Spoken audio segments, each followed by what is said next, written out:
adoramos, Señor, esta mañana. Te bendecimos y te adoramos, Señor, porque eres bueno y tu misericordia es para siempre.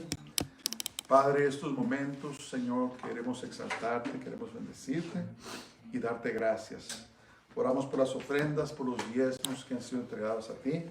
Señor, te pedimos que los bendigas, los multipliques y que sean usados solamente para tus propósitos, Señor, todo lo que tú quieres que sean usados. Te damos gracias en el nombre de Jesús y por la sangre de Jesús. Amén. Amén. Dios les bendiga a todos.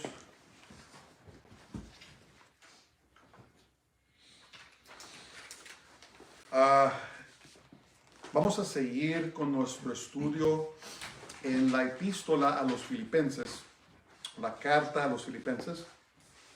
Solamente para recalcar, para recordar que la carta escrita a los filipenses es una de las cartas desde la prisión que Pablo escribió. Recordemos al oír este mensaje este día que Pablo estaba encarcelado cuando escribió esta carta a los hermanos en la ciudad de Filipos. Aparentemente la iglesia en Filipos eran hermanos muy fieles y realmente no había mucho que Pablo tenía que corregir, pero lo que sí hizo y les decía, hermanos, de cualquier manera les escribo para que sigan en la fe, que no se descuiden, que no bajen la guardia, sino que sigan adelante.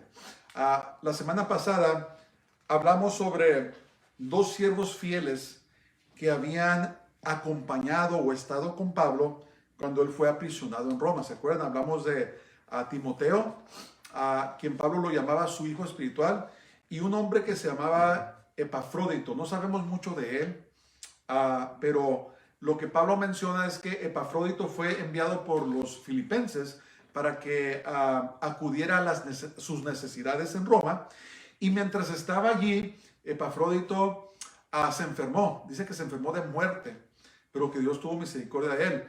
Pero aún en su enfermedad, la mayor preocupación de Epafrodito eran los hermanos en Filipo. ¿Se acuerdan?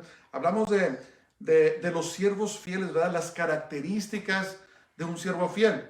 Y son muchas, no fue una lista exhaustiva, pero hablamos que un siervo fiel es desinteresado, que no simplemente busca lo de él, sino que busca el bien de otros, y en especial la iglesia. Hablamos que un siervo fiel está comprometido, tiene compromiso, ha comprometido su vida para servir a Dios. Hablamos que un siervo fiel también es humilde. Una característica de un siervo fiel es humildad, ¿verdad? Que no se cree más que otros, que hace todo humildemente, no buscando jactarse, no buscando que otros lo estén alabando, sino que todo hace en humildad.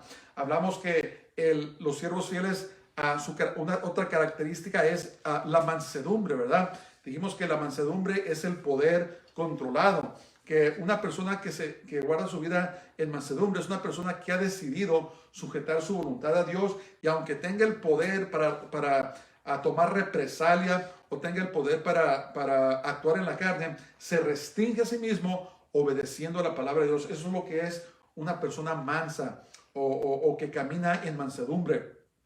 Y por último, hablamos que un siervo fiel, una característica es la perseverancia, ¿verdad? El hecho de que nosotros, los siervos de Dios, tenemos que perseverar hasta el fin. No a medias, no 3/4 partes, no 7/8, pero tenemos que perseverar hasta el fin, porque dice la palabra de Dios que el que perseverare hasta el fin, este será salvo, ¿verdad? Es como un corredor que va corriendo una carrera y que ya va a llegar a la meta. Para poder terminar la carrera, tiene que cruzar la línea y se cae o se da por vencido antes de cruzar la línea. No llegó. ¿Qué tiene que hacer? Tenemos que cruzar la línea, tenemos que llegar hasta la meta final, ¿verdad? Que seamos hallados fieles y que perseveremos, hermanos, hasta el fin, confiando en el Señor, porque Él es nuestra fuerza. El siervo y la sierva fiel mantienen sus ojos y deseos siempre en el Señor. Si nosotros quitamos o desviamos nuestra mirada de Dios, hermanos, y la ponemos en este mundo, corremos el peligro de que nos apartemos del Señor, que nos apartemos del camino del Señor. Entonces, un siervo fiel es desinteresado, está comprometido, es humilde, es manso y también persevera, ¿verdad? Que Dios nos ayude a no darnos por vencidos, sino a perseverar. Amén. Entonces vamos ahora, terminamos el capítulo 2 la semana pasada. Vamos a ver ahora el capítulo 3 y vamos a ver los primeros 11 versículos. He intitulado este mensaje Seguridad en la palabra de Dios. Seguridad en la palabra de Dios. Y vamos a comenzar en el nombre de Jesús. Dice el primer versículo de la carta a los Filipenses: por lo demás, hermanos, gozaos en el Señor. A mí no me es molesto el escribiros las mismas cosas, y para vosotros es seguro. Seguro, es muy importante esto. Es muy importante lo que está diciendo Pablo aquí. Dice que para mí no es molesto escribirles las mismas cosas otra vez. Entonces, escriban sus papeles. Pablo una vez más hizo hincapié. Hincapié quiere decir enfatizar algo. Hizo hincapié de la importancia de tener gozo en el Señor. Eso es muy importante. Ya hemos hablado sobre esto en tiempos pasados y es importante que comprendamos lo que está diciendo aquí, ¿verdad? Dice, hermanos, gozaos en el Señor, o tengan gozo en el Señor. Entonces, ese gozo, ese entusiasmo es un entusiasmo sobrenatural. El gozo en el Señor no es algo que es inherente a nosotros, ni tampoco es algo que este mundo nos puede dar. Ni las posesiones, ni ninguna otra persona, ni ninguna institución. Nada en este mundo nos puede dar el gozo en el Señor. Ahora, ¿por qué es importante que comprendamos eso? ¿Por qué tenemos que entender la importancia de tener gozo en el Señor? Hay una gran diferencia entre el gozo y la felicidad. La felicidad en este mundo depende de las circunstancias, depende de si tenemos suficiente provisión, depende si tenemos relaciones felices, depende de circunstancias. Por eso no dijo, hermanos, sean felices en el Señor. Dijo, hermanos, gozaos en el Señor, tengan gozo, regocíjense, pero en el Señor. Es importante comprender este punto, hermanos, porque el gozo depende de nuestra relación con Dios. El gozo del Señor, como todo lo que viene de Dios, depende de nuestra relación con Él. ¿Por qué es importante esto? Porque cuando vengan los problemas en esta vida, cuando pasemos por las dificultades que todos tenemos que pasar, cuando pasemos por esas grandes pruebas, por esos valles tan profundos, el gozo del Señor estará en nuestros corazones. Podemos tener gozo, podemos gozar, podemos adorar, podemos leer las Escrituras, podemos ayunar, podemos congregarnos, podemos orar por otros, podemos ministrar. Es más, podemos ministrar a otros aún en nuestra propia necesidad. ¿Por qué? Porque tenemos el gozo del Señor, ese entusiasmo, esa fuerza, esa fortaleza que no depende de nada de este mundo, sino que depende de Dios. Amén. Por eso les dijo Pablo, hermanos, yo aquí estoy en la prisión, pues no crean que estoy triste. Me estoy gozando en el Señor. Y de igual manera, yo les exhorto a ustedes que se gocen en el Señor, en sus fuerzas, en su provisión, en su fortaleza y no en las circunstancias de la vida. ¿Se vean qué importante era eso que lo que escribía Pablo? La palabra de Dios, hermanos, no está escrita nomás porque sí. Y entre más le ponemos atención, entre más la escudriñamos, entre más tiempo pasamos en ella, es como un tesoro de multiniveles. Vamos descubriendo niveles y niveles de la riqueza, de la sabiduría, del conocimiento de Dios. Es hermoso esto. Entonces Pablo les decía, hermanos, no se fijen en sus circunstancias, no se fijen en sus pruebas, fíjense en el Señor, gócense en el Señor. Y es el gozo del Señor, hermanos, que nos va a sostener en esta vida. ¿Verdad? La Biblia dice que el gozo del Señor es nuestra fortaleza. Por eso es tan importante que entendamos. Y por eso Pablo dijo, hermanos, yo les sigo escribiendo y les sigo recordando. No me canso porque esto es bueno para ustedes. Y por eso intitulé este mensaje, Seguridad en la palabra de Dios. No debemos de vivir en experiencias. Hay personas que se la llevan buscando experiencias. Oh, aquí ya no siento bonito, me voy a otro lugar a ver si siento bonito. ¿Sabes qué? Ya no me gustó como predicó me voy a otro a ver si me gusta, a ver si me siento bonito. ¿Verdad? No debemos de vivir nuestras vidas en emociones. No debemos de vivir nuestras vidas fijándonos en este mundo. Tenemos que vivir nuestras vidas de acuerdo a la palabra de Dios. ¿Verdad? Sintamos o no sintamos. A veces Dios escoge tocarnos. Y es muy hermoso cuando Dios nos toca. Estamos en la oración y Dios escoge venir y tocarnos. Eso es muy hermoso. ¿Verdad? Me recuerda de ese canto viejo que decía, qué bonito es sentir tu presencia. Qué bonito es llorar o orar sin cesar. ¿Verdad? Pero Dios no siempre escoge tocarnos. No siempre escoge que sintamos su presencia. Entonces, ¿qué pasa en esos momentos? Tenemos que caminar por fe en la palabra de Dios. Dice la palabra de Dios que el justo por su fe vivirá.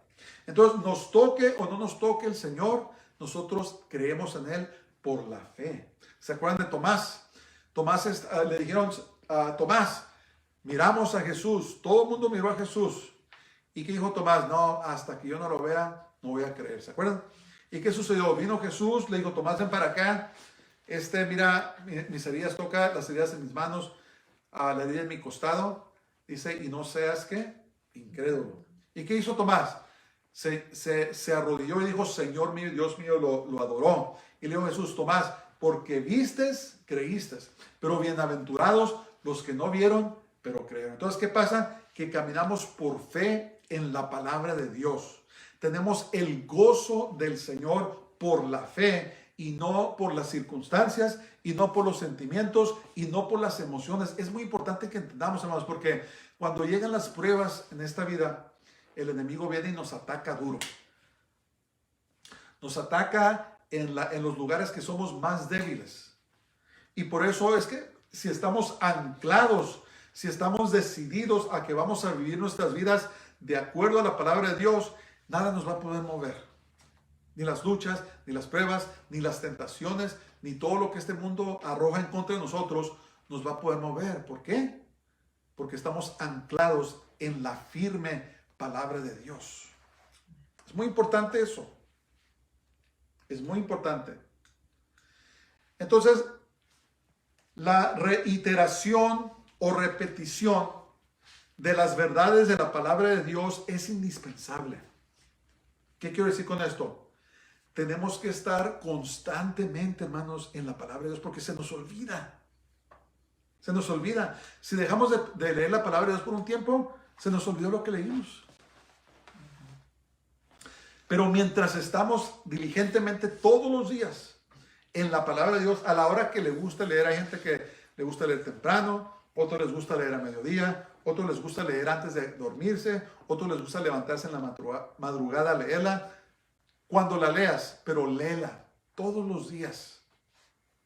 Porque al leer la palabra de Dios, estamos siendo recordados, ¿verdad? La palabra de Dios es viva y eficaz, dice la Biblia. Y hace un trabajo en nosotros. Dice que el fe viene por el oír y el oír la palabra de Dios. Entonces, cuando escuchamos la palabra de Dios, está haciendo un cambio en nosotros. Está trabajando. Está transformándonos de personas carnales a personas espirituales, de personas que se regocijan, que tienen el gozo del Señor en todo tiempo. Es muy importante. Entonces, ¿qué pasa con esto? Que entre más fuertes estamos en la palabra de Dios, tenemos seguridad espiritual. Nuestra seguridad no va a venir de ningún otro lugar, hermanos, sino de la palabra de Dios. Dice la palabra de Dios que no tan solo de pan vivirá el hombre, sino de ¿qué? Sino de toda palabra que procede de la boca de Dios. Entonces, entre más estamos en las Escrituras, entre más somos fieles para leerla, entonces más nos fortalecemos, más fuertes nos hacemos en el Señor y tenemos seguridad espiritual. Por eso puse la seguridad en la palabra de Dios. Amén. Dice Salmo, no me recuerdo qué Salmo, dice que Dios puso su palabra por encima de su nombre. Es su reputación de Dios, ¿verdad? Dice que Dios no es hombre para que mienta, ni hijo de hombre para que se arrepienta. Todo lo que Él prometió, todo lo que Él dijo, lo va a llevar a cabo. Amén. Por eso nuestras vidas tienen que estar fundadas en la palabra de Dios. Por eso la Biblia ha sido atacada a través de los siglos. Han querido erradicarla, ¿verdad? Durante la Edad Media, o lo llamaban la era de oscuridad, la Iglesia Católica Romana no quería que la persona promedio leyera la Biblia.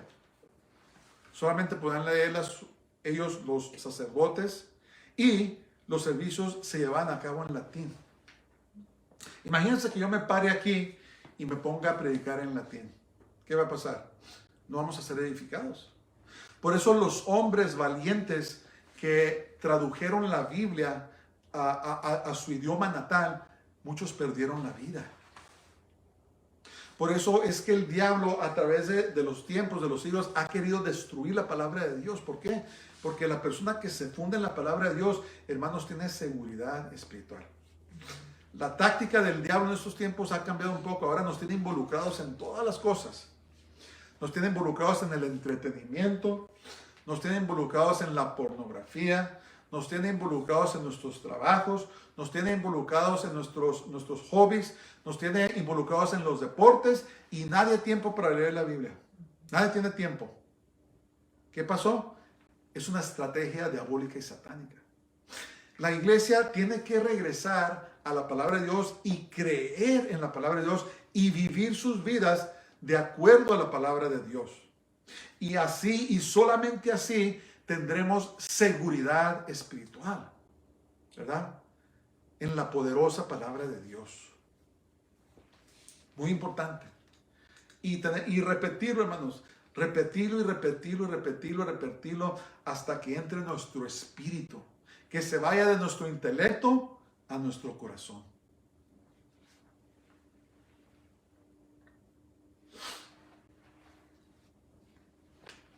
Vamos a seguir leyendo. Efesios 3:2 dice: guardaos de los perros, guardaos de los malos obreros, guardaos de los mutiladores del cuerpo. Escriban sus papeles. En los tiempos de Pablo, los perros eran carroñeros salvajes y eran despreciados. ¿Qué quiere decir eso? ¿Qué es un carroñero? Un carroñero es un animal que se come a los animales muertos, ¿verdad? La Biblia los llama impuros, a los animales que se comen a los muertos. ¿Cuáles son ejemplos? Los buitres, ¿qué más? Los cerdos. Si tú eres un cerdo que se come muerto, se lo va a comer. Las águilas, no sé si sabían ustedes que las águilas son animales carroñeras también, se comen a los muertos. Entonces, todos estos animales son considerados sucios.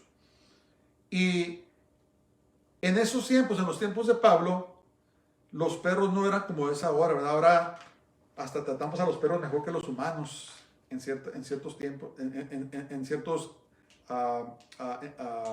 ocasiones, ¿verdad?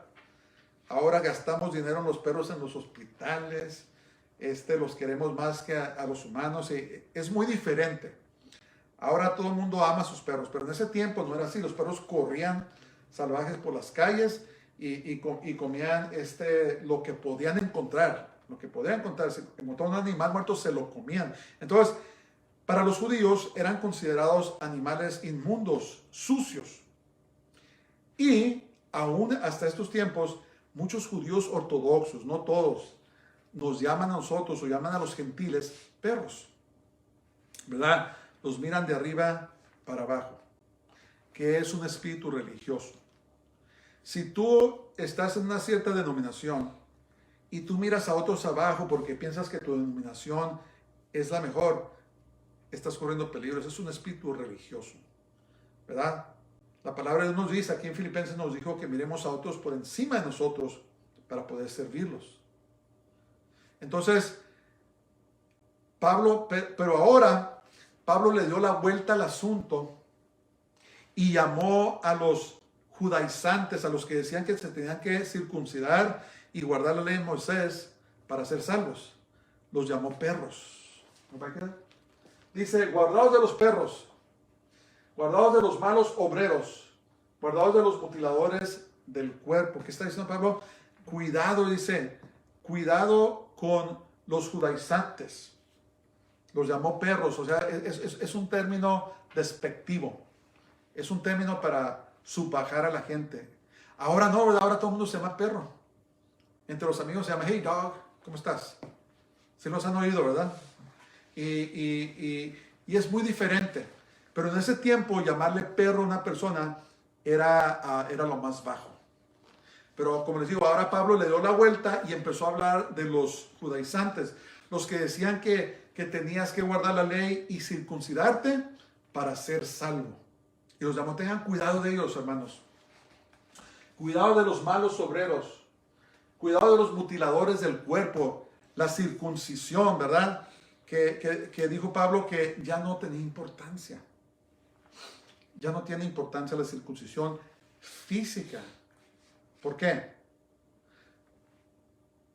Entre otras cosas, estos falsos maestros decían que se tenían que circuncidar y guardar la ley para ser salvos, entre otras cosas. Ahora, esto también se aplica a los que predican que somos salvos por las obras, haciendo en nada el sacrificio de Jesús. Ahora, les quiero decir una cosa. Las obras son importantes. ¿Son importantes las obras? Claro. En Santiago dijo que la fe sin obras es ¿qué? Es muerta. En otras palabras, la fe genuina tiene que tener evidencia. ¿Eres salvo? A ver, muéstrame que eres salvo. ¿Cómo? Mostrando el fruto del Espíritu Santo, haciendo buenas obras, evangelizando, orando por los enfermos, ayudando a los pobres, llevando comida, estar al tanto de las personas. Esas son buenas obras. Pero si tú piensas que las buenas obras te van a salvar, estás en error. Y ese es el punto. Hay muchas denominaciones que enseñan que tienes que hacer buenas obras para ser salvo. Tienes que ayudarle a Dios. Tienes que ayudarle a Jesús. Por eso dice la palabra de Dios en Efesios capítulo 2, hermanos. Es muy claro. Dice, porque por gracia sois salvos por fe. Dice, y esto no es de vosotros. Es don de Dios, es un regalo, es lo que Dios hizo. Dice, no por obras, para que ninguno se jacte, para que ningún hombre se gloríe. ¿Se entienden eso?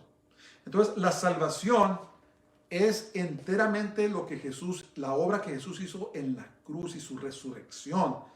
Nuestra fe en Él es lo que nos salva. Ninguna persona puede justificarse delante de Dios en sus propios méritos o sus propias obras. Lo hacemos por medio de los méritos y el trabajo completo, el trabajo pleno que Jesús hizo en la cruz. ¿Entienden eso? Y es muy importante, por eso Pablo les decía, hermanos, los llamó perros. Les decía, hermanos, no se metan al legalismo. No pongan su confianza en ustedes mismos. Eso es lo que pasa. Cuando caminamos en legalismo, cuando creemos que nuestras obras nos salvan, entonces quitamos nuestros ojos de Jesús, nuestra dependencia en Él, y la ponemos ¿en quién? En nosotros. Y Pablo usó los términos más fuertes para decirle, hermanos, no hagan eso. Cuídense de esos falsos maestros. Cuídense de los perros, fíjense. Qué tremendo eso. Yo no me atrevería a llamar a nadie perro, pero Pablo usó este término para decirles, hermanos, cuídense de estos falsos maestros, estos falsos apóstoles, estos falsos profetas. Cuídense. ¿Y qué hacemos? Estamos en la palabra de Dios, que la palabra de Dios nos alimente. Lean el libro de Gálatas. El libro de Gálatas le escribió Pablo a los Gálatas porque se andaban tragando esas doctrinas, ¿verdad? Digo, no, la salvación, la justificación, dice, es por la gracia de Dios. Justificación y salvación son términos intercambiables. Ok. Vamos a ver el verso 3. Dice, porque nosotros somos la circuncisión, los que en espíritu servimos a Dios y nos gloriamos en Cristo Jesús, en Jesús el Mesías, no teniendo confianza en la carne. Es muy traicionera la carne, hermanos. Cuidado. Cuidado con la carne. No dependan de ustedes mismos. No podemos depender de nosotros mismos. Corremos el peligro de apartarnos del Señor. Ok. La circuncisión, si quieren escribir sus papeles, la circuncisión representa el remover o el quitar el pecado del corazón de las personas. Eso es lo que representa, ¿verdad? Dios le ordenó a Abraham a que se circuncidaran, pero era una sombra, era un símbolo de algo que Dios iba a hacer en el futuro. Representa remover el pecado del corazón de las personas. En otras palabras, ya no es algo físico, ahora es algo espiritual. Fíjense lo que dice Romanos 2, 28 al 29, dice, pues no es judío el que lo es exteriormente, nomás porque te circuncidaste, ni es la circuncisión la que se hace exteriormente en la carne, aunque ya les había dicho que sí hay, ¿cómo se dice?, beneficios médicos de la circuncisión, sí los hay, pero ese es otro punto. Sino que es judío el que lo es en lo interior, ¿verdad? Eso es lo que cuenta. Y la circuncisión es la del corazón, en espíritu, no en letra. La alabanza del cual no viene de los hombres, sino de ¿quién? De Dios. La salvación, hermanos, viene de Dios. Entonces, Pablo decía, hermanos, la circuncisión exterior no es importante. Si quieren hacerlo, háganlo, pero no los va a salvar. ¿Sí entiendes? Si tú te quieres circuncidar o circuncidar a tus hijos por motivos médicos, hazlo, no hay problema. Pero eso no los va a salvar. Dice que la circuncisión es interior. Es la transacción espiritual, lo que llaman el renacimiento, el volver a nacer, que solamente Dios puede hacer. Cuando Dios transforma las vidas de personas no salvas, personas irredimidas, a personas redimidas, a personas salvas.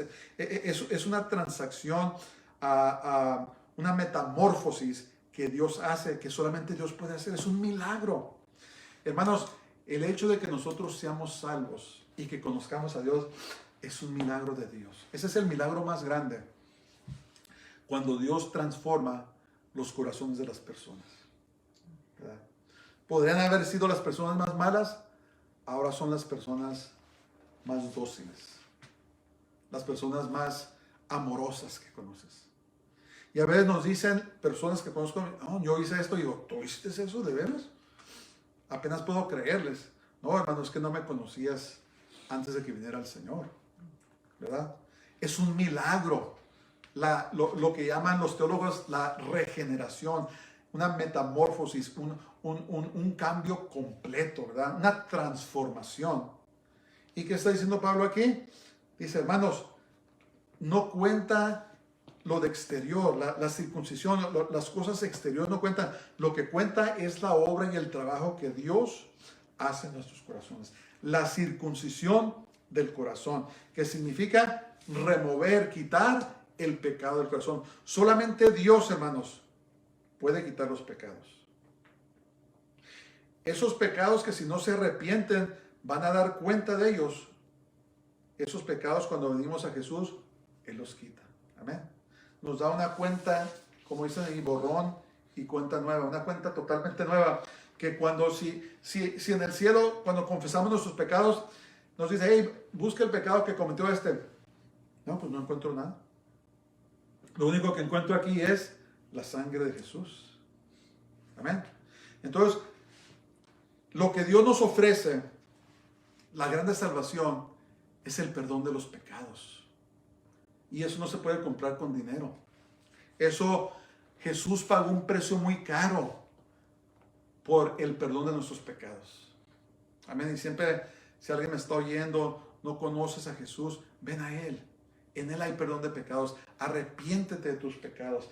Toma la decisión de dejar tu vida antigua, tu vida vieja, de dejar tus pecados y entrégale tu vida a Jesús. Él te puede hacer libre de cualquier vicio, te puede hacer libre de cualquier pecado, cualquier cosa que tú pienses que estás atado, el Señor te puede hacer libre, pero arrepiéntete, vuélvete de tus pecados y entrégale tu vida a Jesús.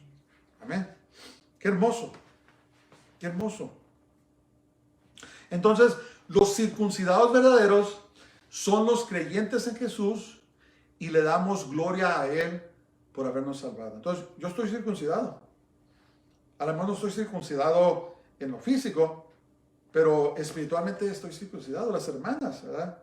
Es algo que se hace a los hombres, pero las mujeres también están circuncidadas de corazón. Ha sido removido, ha sido quitado el pecado de nuestras vidas. Entonces, los verdaderos creyentes no confían en sus propias obras para salvación, sino que confían en Dios. ¿Qué dice Filipenses? Fíjese, cuando estudiamos el primer capítulo, dice, estando persuadido de esto, que el que comenzó en vosotros la buena obra, la perfeccionará hasta el día de Jesucristo. Amén. Él lo va a hacer. Tenemos que poner nuestra confianza plena en Jesús, porque Él comenzó en nosotros la buena obra y Él la va a terminar, de principio hasta fin. Mantengamos nuestra confianza en Jesús, en nuestro Dios. Entonces, el poner nuestra confianza en la carne es confiar o jactarnos de nuestros logros personales. Créanme, hermanos, cuando les digo que cuando lleguemos al cielo, nadie se va a poder dar palmeadas en su espalda solos. Porque dice la palabra de Dios que ninguna carne se gloriará en la presencia de Dios. Muy importante. ¿Qué está enseñando Pablo aquí? Está enseñando dependencia en Dios, dependencia en la palabra de Dios. Por eso puse seguridad en la palabra de Dios. Hermanos, el que pone su confianza en Dios, el que pone su confianza en su palabra, no seremos avergonzados. Nos va a sostener el Señor. Tenemos que decidir que la palabra de Dios es verdadera y que vamos a vivir conforme a ella. Es una decisión. Amén. Vamos a seguir. Aunque yo tengo también de qué confiar en la carne, si alguno piensa que tiene de qué confiar en la carne, yo más. Circuncidado al 8º día, del linaje de Israel, estaba escribiendo Pablo, de la tribu de Benjamín, hebreo de hebreos, en cuanto a la ley, fariseo, en cuanto a celo, perseguidor de la iglesia, en cuanto a la justicia que es en la ley, irreprensible. Entonces, ¿qué son los papeles? Las credenciales de Pablo, hermanos, eran impresionantes desde un punto de vista humano. Las credenciales de Pablo eran impresionantes desde un punto de vista humano. Impresionante para ese tiempo. ¿Y la regresate? Número 1, circuncidado al 8º día. Los niños judíos aún hoy, la medicina nos ha enseñado que el 8º día es el día óptimo para circuncidar a un niño. Eso Dios Él nos creó, Él sabe. Entonces fue circuncidado al 8º día, que decía que venía de una familia judía. Del linaje de Israel. Él era descendiente de Abraham, de Isaac y de Jacob. Y de la tribu de Benjamín. Esto es importante porque Benjamín fue la tribu que se mantuvo fiel a la casa de David. No se separó de Judá. Entonces, cuando los judíos miraban, oh, eres de Benjamín, se llevaban bien los judíos. Realmente decirle judíos a los judíos no es muy correcto, porque judío es la palabra que viene de la palabra Yehuda o Judá, que son de la tribu de Judá. Entonces, es más correcto llamarlos hebreos. Entonces, cuando un hebreo venía de la tribu de Benjamín, entonces decía, oh, wow, pues sí, eres aceptable porque Benjamín se mantuvo fiel a la casa de David. ¿Ok? ¿Qué está hablando Pablo? Tengo de qué jactarme. Dice, hebreo de hebreos. ¿Verdad? Pablo era el ejemplo, era el ejemplar de lo que era ser un hebreo religioso.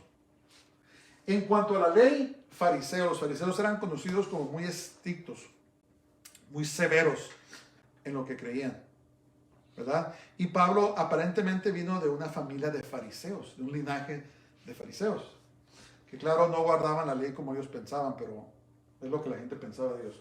En cuanto a celo, perseguidor de la iglesia. En cuanto a la justicia que es en la ley, irreprensible. Nadie guardaba la ley como Pablo la guardaba.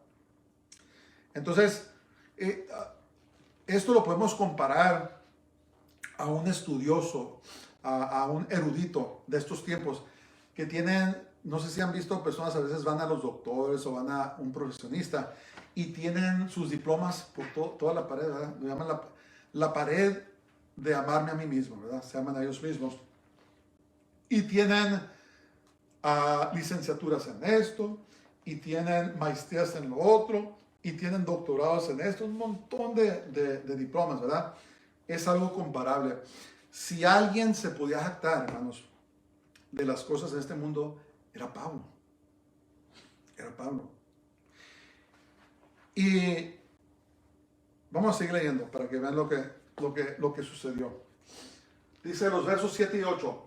Pero cuántas cosas eran para mí ganancia, las he estimado como pérdida por amor de Cristo, por amor del Mesías. Y ciertamente aún estimo todas las cosas como pérdida por la excelencia del conocimiento de Cristo, mi Señor, por amor del cual lo he perdido todo y lo tengo por basura para ganar a Cristo, para ganar a Jesús. Entonces, ¿qué son sus papeles? Hay una cosa muy importante. El apostolado de Pablo era constantemente cuestionado por falsos maestros y judaizantes. Constantemente. Cuando lean las epístolas, fíjense cómo comienza Pablo. Dice, Pablo, el apóstol del Señor Jesucristo, llamado no por hombres, sino por Dios. Entonces Pablo constantemente tenía que defender su apostolado porque estos falsos maestros decían que ellos eran los apóstoles verdaderos. Decían que ellos eran los maestros verdaderos. Y dicen, ¿y Pablo qué es? Él no es nada. Pero Pablo dijo, no. Si ustedes se quieren jactar, nosotros venimos de fariseos, de esto, otro, ¿no? Y dijo Pablo, yo tengo más de qué jactarme, pero digo, ¿sabes qué? Lo tengo todo por pérdida. No ando caminando diciendo que soy esto y el otro, que tengo esto y tengo lo otro, porque lo tengo por pérdida. Cuando Pablo conoció al Mesías, de repente se dio cuenta de que todo lo que el mundo valora no es nada comparado a conocer a Jesús. Todo lo que tenemos en esta tierra, hermanos, se va a quedar aquí. Es temporal. Y Pablo reconoció eso. Entonces, ¿por qué dice que perdió todo? Porque cuando Pablo conoció a Jesús, hermanos, empezó a predicarlo, fue excomulgado de la secta de los fariseos y en esencia perdió todo. Perdió todo. Lo echaron del templo, de la secta de los fariseos y perdió todo. Y saben ustedes que aún en esos tiempos los rabinos, los más ricos de Israel, los más prestigiosos, son muy ricos. ¿Sabían eso? Eso es una costumbre que viene desde tiempos antiguos, donde los fariseos, yo estoy hablando de los más importantes, como decimos, los más pesados, son gente muy rica. Tenemos el testimonio de un judío mesiánico que se llama Seporat, que él venía de un linaje de sacerdotes, de rabinos israelíes, judíos desde muchos siglos atrás. Pero él se entregó a Jesús, se entregó a Yeshua y dejó todo. Y cuando llegó a cierto punto, su abuelo, que era el rabino principal de Israel, le dejó una herencia como de $25 millones. Y era la parte de él. Pero con la condición de que tenía que renunciar a Yeshua, a Jesús, para recibir el dinero. Pues Sephora no quiso y dice, no, yo no voy a renunciar a Jesús por nada. Y perdió esa herencia. Entonces, algo muy similar le pasó a Pablo. Todo lo que era de él, todo lo que le pertenecía por ser un fiel fariseo, lo perdió todo. ¿Verdad? Leemos en las Escrituras que Pablo pasó hambres, pasó desnudeces, pasó muchas cosas. Y todo por causa de Jesús, causa de Yeshua. ¿Verdad? Todo lo dejó. Y les está diciendo, hermanos, estos falsos judaizantes vienen a ustedes diciéndoles sus credenciales. Yo tengo más que ellos, pero ¿saben qué? Lo tengo por pérdida. ¿Y sabes qué? Lo tengo por basura. Esta palabra no es necesariamente basura. Miren el griego. También significa, ¿saben lo que significa? Estiércol. Estiércol de animales, lo más bajo. Y ¿saben qué? Lo que antes yo valoraba tanto, ahora lo tengo por lo más bajo. ¿Por qué? Comparado con el conocimiento de conocer a Cristo. Dice, como pérdida por la excelencia del conocimiento de Jesús. Y ese es a quien les predico. Y ese es a quien les traigo su santa palabra. El mensaje que Pablo quería darle a los filipenses es de que todo lo que los judaizantes contaban como importante, él había logrado más que ellos, pero ahora no significaba nada para él. Es como si fuera de estos profesionistas que les digo, que fuéramos un día y tuvieran sus paredes ya pelonas, no tuvieran nada. Hey, ¿qué pasó con tus credenciales? Lo tengo por basura, no vale nada. Si eres de mentalidad de este mundo, dices, estás loco, ¿qué estás haciendo? ¿Verdad? Pero espiritualmente hablando, es lo que Jesús quiere de nosotros, hermanos. Que no tengamos nada delante de Él. No quiere decir que no estudiemos, no quiere decir que no seamos profesionistas. Lo que quiere decir es que no debemos de tener nada por delante de Jesús. Si esas cosas son más importantes para nosotros, estamos mal. Estamos mal, se ha vuelto un ídolo porque nada puede tomar el lugar de Dios. Recordemos eso. Entonces, no nos sintamos de menos o de más. Si eres un gran profesionista, gloria a Dios, glorifica a Dios como gran profesionista. Si eres una persona que tuviste mínima educación, no te sientas menos. Tienes a Jesús, tienes a Cristo, tienes al Mesías. Y Él te va a galardonar, te va a premiar cuando llegue su tiempo. Amén. Eso es el punto. Es el punto. Como creyentes no debemos aferrarnos a nada en este mundo, pues es que es pasajero. No va a durar. Nada. ¿Verdad? Y muchas veces, fíjense, muchas veces pensamos que estamos muy seguros en las cosas, que tengo esto planeado y tengo lo otro, y a veces Dios permite que lo perdamos todo. ¿Sabes por qué? Para que aprendamos a depender de Él y no poner las cosas delante de Dios. Eso a veces pasa.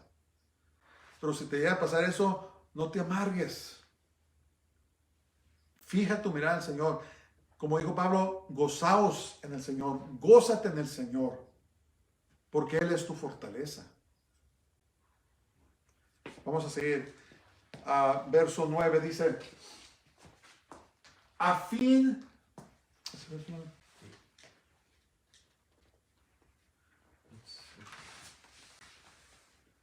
puse mal. Y ser hallado en Él, no teniendo mi propia justicia, que es por la ley, sino la que es por la fe de Cristo, la justicia que es de Dios por la fe o la salvación. Si quieren cambiar esa palabra por salvación. Para Pablo era más importante estar bien con Dios que con los hombres. Pablo no estaba interesado en impresionar a los hombres. Pablo estaba interesado en agradar a Dios. Entonces, la justicia de Dios o nuestra salvación es por la fe en Jesús y no por observación religiosa. No somos justificados por nuestras obras, hermanos. Somos justificados por nuestra fe en Jesús. ¿Verdad? De recibir. Y cuando hablo por fe, estoy hablando de recibir a Jesús. Yo no uso tanto la palabra aceptar, aceptó, porque tú puedes aceptar algo y no estar comprometido con eso. Oh, sí, lo acepto, sí, es un hombre bueno, fue un gran profeta. Lo aceptas. No, recibirlo.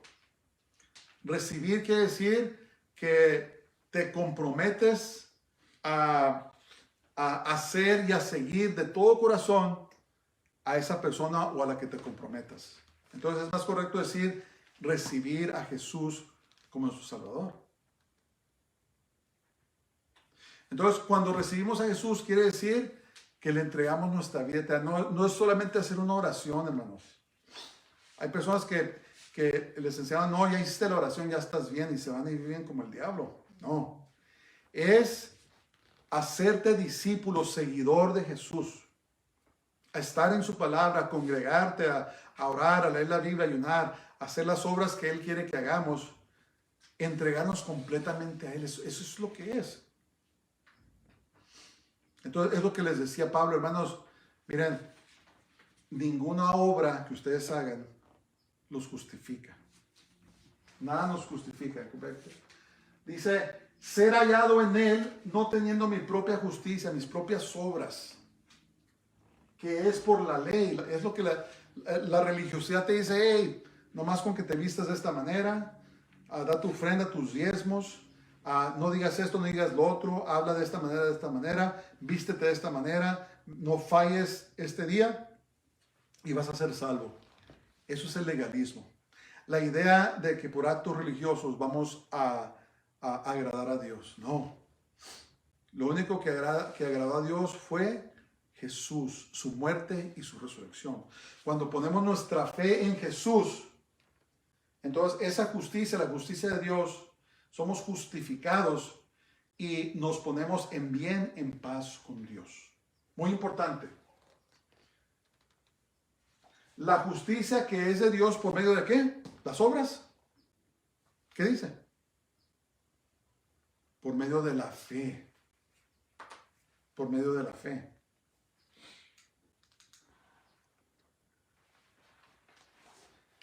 Entonces la justicia de Dios o nuestra salvación es por la fe en Jesús y no por observación religiosa. En otras palabras, ninguno de los logros o hechos de Pablo lo podrían salvar. Y muy pocas personas, hermanos, le llegamos al talón de Pablo. Pero ni aún así Pablo se podía salvar. Es por eso que Pablo siguió la excelencia de conocer a Jesús y servirle con todo su corazón. Digo, ¿sabes qué? Ya dejo atrás todo eso y sirvo a Jesús con todo mi corazón. Es lo mismo que pasó con Moisés. Moisés fue educado en la educación más alta de egipcio, fue un gran guerrero, fue entrenado en todo, pero cuando el Señor lo mandó al desierto, cuando lo quebrantó, Moisés dejó atrás todo eso y se hizo el hombre más manso del mundo. ¿Por qué? Por la excelencia de conocer a su Dios. Lo mismo con Pablo. Dejé todo por la excelencia de conocer a Jesús, al Mesías, a Cristo. Y eso es lo que Dios quiere, hermanos. En nuestro diario caminar tenemos que buscar más y más el rostro de Dios. Dios se va a encargar de corregirnos, ¿verdad? Todos tenemos faltas, todos tenemos cosas, algunas escondidas que Dios saca a la superficie y trata con nosotros, pero Dios nos va a tratar con nosotros. Lo que nosotros tenemos que hacer es ser fieles a estar en su palabra, buscar la seguridad en la palabra de Dios, buscar vivir nuestras vidas conforme a la palabra de Dios. Amén.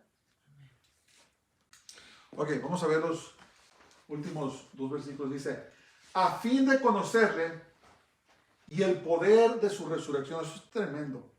Y la participación de sus padecimientos, llegando a ser semejante a él en su muerte, si en alguna manera llegase a la resurrección de entre los muertos. Wow. ¿Cuántos han hecho esa oración? Tienen sus papeles. Lo más importante para Pablo ahora era conocer de una forma muy íntima a Jesús. Era conocer a Jesús de una forma muy íntima. Conocer a Jesús en el poder de su resurrección es experimentar el poder de su Espíritu Santo. O sea que miremos en nuestras vidas el poder de Dios. ¿Qué es el poder de la resurrección? Es el Espíritu Santo. ¿Quién levantó a Jesús de los muertos? El Espíritu Santo. ¿Quién fue el que llevó a cabo la creación de la obra? Dice que el Espíritu de Dios se movió sobre las aguas. Dios dio la orden, el Espíritu Santo se movió. Entonces dice que quería conocer a Jesús en el poder de la resurrección, el poder de Dios. Ese mismo poder que creó el mundo, ¿verdad? ¿Y de qué manera se manifestaba? La sanidad de los enfermos, cuando oraba por los enfermos, cuando predicaba el evangelio, que la gente se convertía, cuando se levantaban los muertos. ¿Se acuerdan? Cuando Pablo estaba predicando, no me recuerdo en qué ciudad, que un jovencito estaban sentados como en el segundo o tercer piso y se durmió y se cayó y se mató. ¿Se acuerdan? Y que vino Pablo y el Señor lo usó para que lo levantara de los muertos. Conocer a Dios en el poder de su resurrección. Dice la palabra de Dios, y estas señales seguirán a los que creyeren. En mi nombre echarán fuera demonios, hablarán nuevas lenguas, tomarán serpientes, y si bebieren cosa mortífera no les dañará. Sobre los enfermos pondrán sus manos y sanarán. El poder de la resurrección, conocerlo, decir, Señor, úsame. Yo quiero conocer más de ti. Yo no quiero saber de las cosas de este mundo. Yo quiero conocerte a ti y quiero verte obrar en mi vida, ¿verdad? Oraciones que debemos de pedirle a Dios, Señor, úsame. Son verdaderas, son ciertas. Y el Señor nos puede usar. El Señor nos puede usar. Y luego dice, la participación de sus padecimientos. Esta parte no nos gusta a nadie. A nadie le gusta. Acuérdense, Pablo estaba en la prisión. Entonces lo que tenemos que entender, hermanos, es que cuando servimos a Jesús, vamos a participar en sus padecimientos, vamos a sufrir. De una forma o de otra. Y a nadie nos gusta. ¿A quién le gusta? A nadie. Pero acuérdense que dice la palabra de Dios que Jesús aprendió la obediencia por medio de las pruebas. Entonces, por medio de los padecimientos que tengamos que pasar en este mundo, estamos aprendiendo obediencia a Dios. Y vamos a tener que pasarlas. A nadie nos gusta, hermanos. Todos queremos vivir confortables, queremos estar en salud, queremos que todo salga color de rosa. Yo lo entiendo. Pero si servimos a Jesús, vamos a pasar por las pruebas. El enemigo nos va a atacar. Van a suceder cosas. Y por eso es que tenemos que encontrar nuestra seguridad en la palabra de Dios. No en nuestras fuerzas, no en las instituciones humanas, no en los humanos, sino en la palabra de Dios. Y Pablo decía, ¿sabes qué, hermanos? Les repito esto y yo tengo por basura todo lo que antes contaba como valioso, pero ahora quiero conocerle más, quiero conocer a Dios en el poder de su resurrección. Quiero ver que su poder se manifieste en mi vida. Quiero ver que las almas sean salvas. Quiero ver que sean sanas. Quiero ver que sean liberadas. Quiero que las personas reciban el don del Espíritu Santo. Experimentar y ver la manifestación del poder de la resurrección. ¿Verdad? Porque todo eso, hermanos, que mencioné, solamente Dios puede hacerlo. Los hombres no lo hacen. No es algo que nadie puede hacer, sino que Dios mismo. Y dijo, y participar de sus padecimientos, ¿verdad? Vamos a sufrir. Lean, no me recuerdo en qué parte de la Biblia, pero pueden buscarlo, a lo que le pasó a Pablo. Lo azotaron como 3 o 4 veces, lo apedrearon, lo mataron. Cuando apedreaban a la gente, hermanos, no crean que le pegaban y se murió. No, les tiraban piedras y luego les daban un último pedrada en la cabeza, asegurarse que se murieron, y luego los enterraban en piedras. Entonces, cuando a Pablo lo dejaron después de apedrearlo, estaba muerto. ¿Y qué pasó? Dios lo levantó. Y Dios le ha de haber sanado todos los huesos que le quebraron. Fue azotado, fue apedreado. ¿Se acuerdan que sufrió náufrago? Dijo como 3 o 4 veces. Hambres, desnudez. Tuvo padecimientos. No estoy diciendo que nosotros vamos a pasar por eso, pero sí vamos a pasar algún tipo de padecimiento. Y todo eso, hermanos, es porque hemos sido hallados dignos de sufrir por causa del Mesías. Tenemos que entender eso. No se crean de los enseñantes, de los falsos maestros que dicen que si te están pasando cosas en tu vida, que algo estás haciendo equivocadamente. No es cierto. En el libro de los Hechos dice que es necesario que padezcamos muchos sufrimientos para llegar a la salvación, para llegar al cielo. Y Pablo escribió esto y dijo de participar en la participación de sus padecimientos, ¿verdad? Jesús sufrió, Jesús fue rechazado y finalmente fue muerto. Y luego dijo, semejante a él en su muerte.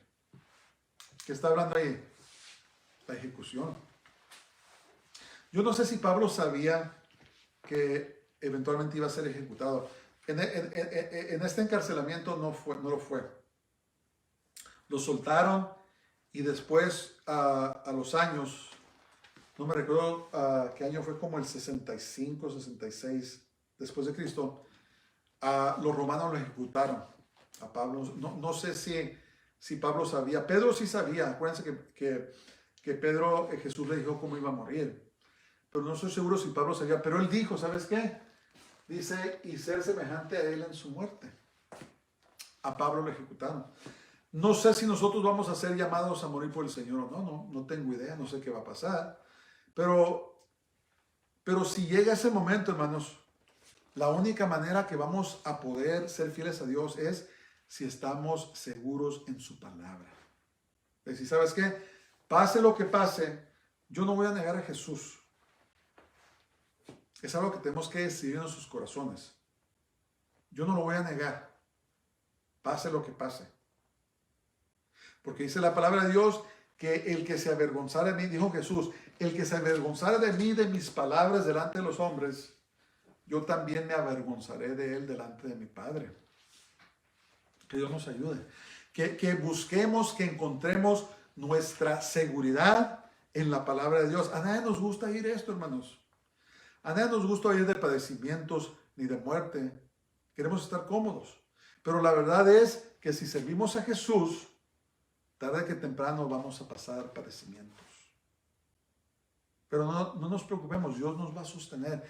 Dice, estoy persuadido de esto, de que el que comenzó en vosotros la buena obra, ¿qué? La perfeccionará, la terminará, la completará hasta el día de Jesucristo. Entonces no tenemos que confiar en nosotros mismos, sino confiar en Dios y en su palabra. Y termina, si en alguna manera llegase a la resurrección de los muertos. Pablo, al igual que todo creyente en Jesús, en Yeshua, si morimos en esta vida, vamos a ser resucitados. Amén. No sé cuánto tiempo falte para que venga el rapto de la iglesia, pero si estamos vivos, vamos a ser transformados, no vamos a ver muerte. Pero si no, si el Señor tarda y nuestro cuerpo es enterrado, algún día Dios nos va a resucitar. Vamos a participar de la resurrección de los muertos. Amén. Entonces, en conclusión,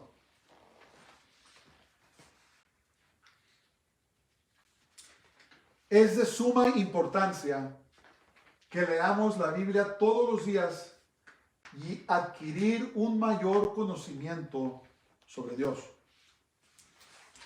Entre más nos acerquemos a Dios, menos importantes se tornarán las cosas de este mundo. Que el Señor nos ayude a perseverar, que encontremos seguridad en la palabra de Dios, que la leamos, que constantemente estemos siendo recordados de las cosas de Dios, de la palabra de Dios. Vamos a orar. Padre, te damos gracias por este día, te damos gracias por tu palabra. Te damos honra y gloria a ti, solamente a ti. Ayúdanos, Padre, a aferrarnos más de tu palabra, a agarrarnos de ti, Señor.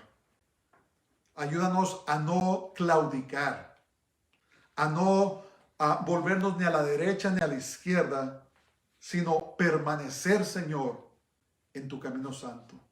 Solamente lo podemos hacer en ti, Señor. En nombre de Jesús, en nombre de Yeshua, lo pido todo y lo creemos todo. Amén. Nos puestos de pie. Baruch haba Hashem Adonai, bendito el que viene en el nombre del Señor. El Señor te bendiga y te guarde. El Señor haga resplandecer su rostro sobre ti y tenga de ti misericordia. El Señor haga volver su rostro sobre ti y te llene de su paz, de su shalom. Dios te bendiga. Tengas una semana gloriosa y bendecida. Dios te bendiga. Shabbat shalom. Shabbat shalom.